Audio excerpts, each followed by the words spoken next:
What's going on, everybody? Welcome back to yet another video. So in today's video, I'm going to be showing you guys how to use Bookmap to trade SPX and SPY. As always, if you guys do find value in this video and you like making money trading inside the stock market, make sure to click that like button as well as clicking that subscribe and that bell icon. It would mean the absolute world to me. But without further ado, let's hop into the video. Okay, so in case you guys have not seen my previous Bookmap videos, I'm going to be leaving both of those down in the description, so you guys can watch them. But basically in both of those videos, I describe the basics of how to use Bookmap, and I'm just going to do a quick little refresher. Basically in Bookmap, you can watch pretty much anything. You can watch Bitcoin, you can watch the futures, you can watch individual stocks like Tesla, SPY, Apple, etc. And if you were to take level 2 and inject it with steroids, that's exactly what Bookmap is. So this is like level 8. It's so advanced. Anyways, what you're seeing here is basically all the limit orders inside the market. So the darker the shade, the more limit orders there are sitting at that area.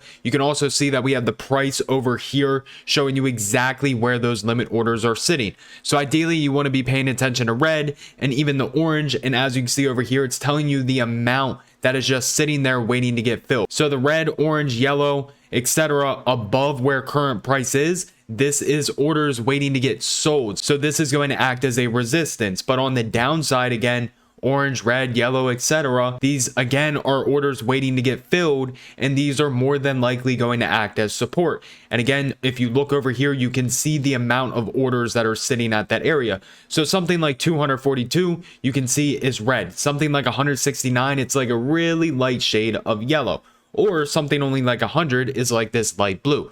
So what I really like to pay attention to is going to be the red, because that's where the most amount of buyers or sellers are sitting, as well as the orange. So if you're going to be trading SPX and SPY, I mean, it's really up to you if you want to watch SPY or the futures. But personally, if we were to just look at SPY, you can see that it kind of moves a lot quicker. And then if we go back to the futures, you can see that the futures are moving a lot slower. So I prefer to watch the S&P futures. You can also watch the NASDAQ futures if you do like to trade QQQ, but I just prefer to watch the S&P futures to get an understanding of the overall market.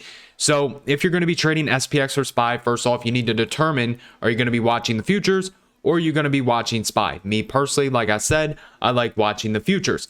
Now, SPX and SPY, they both move based off of what the futures are doing. So if you're looking at the futures on Bookmap and it's coming up to a huge area of resistance or even down to a huge area of support, you want to look for double confirmation on the actual stock chart as well. So let's say that the S&P futures are rallying up into, it doesn't look like we have any solid ones today, but Bookmap has been kind of weird these last couple of days, because you can see these orders, they're kind of like moving all over the place. If you guys watch the previous videos, they're kind of just orders sitting there like this. But like I said, it's been kind of weird recently. Let's say that the futures are selling off into a very strong support level. And let's say that, it's just solid red sitting at one area. Well, you know that there is a lot of buyers just chilling in this area, and more than likely we're going to see some kind of reaction in SPY and QQQ. So what ends up happening, it sells off, goes into the support, and then it ends up bouncing. Now, if you also have a possible support area on your SPY or SPX chart, again, you can look for double confirmation before you even enter the trade. So right now, if I were to be watching SPX or SPY, we would know that 4107 and 4108 are an area of resistance. And then we have more 4108.50 and then right at 4109.25. Now, as far as support, 4104.50, 4105.25, and then 4103.50. Now, also what I'm looking for is if we start trading up into this area, I want to see if they move these sell orders. So again, these are sell orders just waiting to get filled. They're passive sellers. These are passive buyers just waiting for orders to be filled. These balls right here are basically aggressive buyers or aggressive sellers. If we come up into an area, again, red, orange, or yellow, and we see a huge green ball, that means the aggressive buyers are outweighing those sellers that are just sitting right here. So you can see it started coming up. Aggressive buyers were pushing price up. And what do we see? Those sell limit orders ended up getting lifted into 4111. Now we can see that the buyers are pushing up their limit orders because they do want to get into this, but they're only interested in doing business right here.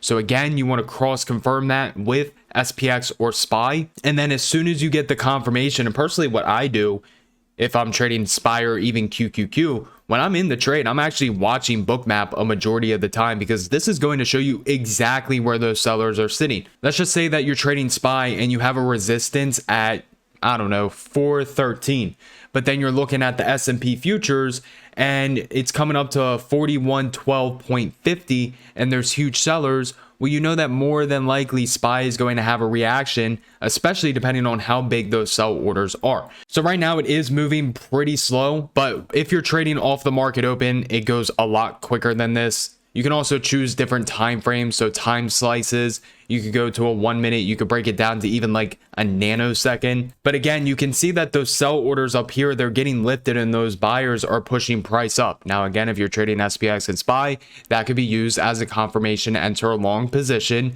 and using the actual technicals on your chart to find a low risk entry. And then from there, you just follow strict stop loss rules. But yeah, like I said, pretty much what I'm doing when I'm trading SPY and QQQ is I'm looking at the futures on Bookmap, identifying sellers, where are they at, how many sellers, how many buyers are down here. So if I'm looking to go short, obviously I want to be looking at the downside, where are those buyers sitting at. And then if we get down to a level, how strong are those aggressive sellers?